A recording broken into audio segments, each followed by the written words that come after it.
महाराष्ट्र में किसानों की हड़ताल के दौरान बीते 2 दिनों में 4 किसान खुदकुशी कर चुके हैं। आज हड़ताल का 7वां दिन है। महाराष्ट्र सरकार ने किसानों की कर्ज माफी का ऐलान तो किया है, लेकिन इससे लेकर अभी भी स्थिति पूरी तरह से साफ नहीं हो पाई है। ये तस्वीर है 30 साल के किसान नवनाथ भालेराव की। कर्ज के बोझ तले दबे भालेराव ने सोमवार को खुदकुशी कर ली। किसानों के आंदोलन में शामिल रहे नवनाथ नासिक में अंगूर और प्याज की खेती करते थे। खेती के लिए हर साल बैंकों से कर्ज लेते थे और लौटा देते थे। यही ईमानदारी उनकी खुदकुशी का कारण बनी। दरअसल 3 जून को मुख्यमंत्री ने उन किसानों के कर्ज माफी करने की घोषणा की जिन्होंने कई सालों से गरीबी के चलते कर्ज नहीं भरा है और जिनके पास जमीन कम है।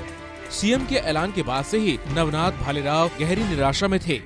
नवनाथ को लगा कि सरकारी दायरे में वो नहीं आएंगे और उन्हें बैंकों को अपनी जेब से बकाया चुकाना पड़ जाएगा। ये कर्जा माफ नहीं कर रहे, मेरे भाई ने इसी वो स्टेशन में आकर जान दे दी। नवनाथ को लगा कि उसका कर्ज माफ नहीं होगा। हाँ, उसको ऐसा ही लगा। अभी उसने इतना निर्णय लिया कि एक रात में उसने सब कर लिया। अभी देख, बीते 48 घंटे में नवनाथ समेत कुल 4 किसानों ने महाराष्ट्र में खुदकुशी की है। इनमें नांदेड़, वर्धा और सातारा के किसान भी शामिल हैं।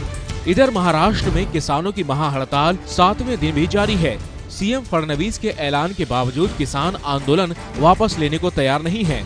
देवेंद्र फडणवीस बाहर के साथ साथ अब घर के भीतर भी घिर गए हैं। शिवसेना कर्ज माफी को लेकर अपनी ही सरकार पर हमलावर है।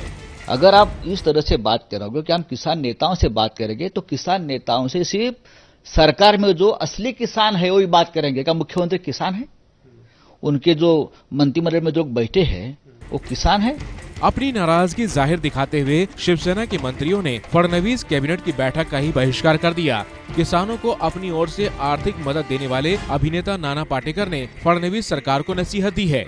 55% है हमारे किसान भाई, इकट्ठा हो जाएंगे तो कैन यू इमेजिन 50% तो हमारी वोटिंग होती है, उसमें से 15-20% आपको मिले तो आप राज करते हैं।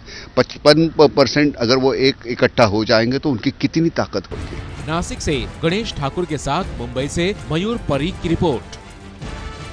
ये है एबीपी न्यूज, आपको रखे आगे।